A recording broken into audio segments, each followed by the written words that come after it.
کسان کے پاس ایک نہایت شاندار اور خوبصورت گھوڑا تھا جس پر وہ اپنے جانوروں کے لیے چارہ وغیرہ لایا کرتا تھا۔ جب کبھی کہیں جانا ہوتا تو وہ اسی پر سواری کر لیتا۔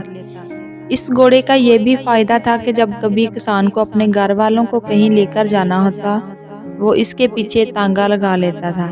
وقت کے ساتھ ساتھ گھوڑا بوڑھا ہوتا گیا، اب وہ کسی کام کا نہیں رہا تھا۔ کسان کو اپنے گھوڑے سے بہت پیار تھا۔ جب اس کے دوستوں نے دیکھا کہ کسان کا گھوڑا بوڑھا ہو چکا ہے اور کسان کے کسی کام کا نہیں رہا تو انہوں نے مشورہ دیا کہ اس کو شہر میں جا کر فروخت کر کے نیا گھوڑا خرید لے۔ کسان کا دل بھی یہی چاہتا تھا، لیکن اس گھوڑے کو خریدتا کون؟ بوڑھا گھوڑا تو کسی کام کا نہیں تھا۔ پھر کسان کو اپنے اس گھوڑے سے پیار بھی بہت تھا۔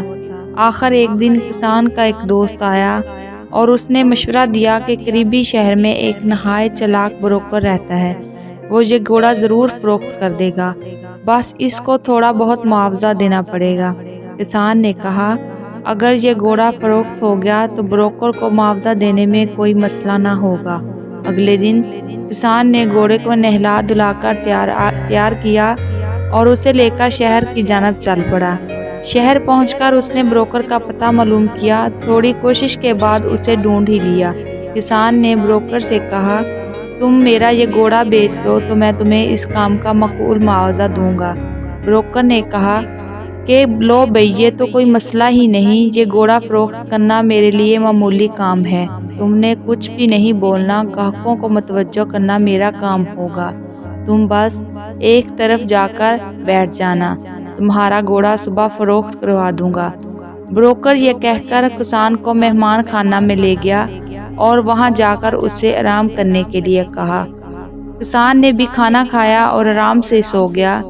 صبح بروکر نے کسان کو ساتھ لیا اور گھوڑے کو لے کر مویشی منڈی پہنچ گیا۔ یہاں پر مختلف قسم کے جانور فروخت ہونے کے لیے لائے گئے تھے۔ کسان خوش ہو گیا کہ اس کا گھوڑا بک گیا تو وہ یہیں سے نیا گھوڑا خرید لے گا۔ بروکر نے کسان کے گھوڑے کو پکڑا اور آواز لگائی، لو جی، آج ایک شاہکار اور لاجواب گھوڑا لایا ہوں۔ اس گھوڑے کو خریدنے کے لیے کئی وزراء اور امراء کے دل مچلتے تھے۔ اسکندر اعظم اس گھوڑے کا شدائی تھا۔ اسی گھوڑے پر بیٹھ کر اسکندر اعظم دنیا کو فتح کرنے نکلا تھا۔ یہ گھوڑا کوئی عام گھوڑا نہیں ہے، اس کو خریدنے کے لیے کئی بادشاہوں نے کئی چالیں چلی تھیں۔ اس کی خوبیوں کی لمبی فہرست میرے پاس موجود ہے، جو کہ میں بیان کرنے لگوں تو کئی دن لگ جائیں۔ مختصر یہ کہوں گا کہ گھوڑا نایاب ہونے کے ساتھ ساتھ قسمت والا بھی ہے۔ جس مالک کے پاس بھی گیا اس کو امیر بنا دیا۔ ارے یاد آیا کہ اس کی تاریخی اہمیت پر ایک بندے نے تو پورا کالم لکھ ڈالا تھا، وہ کالم میں اپنے ساتھ لایا ہوں، کہا گیا وہ کالم۔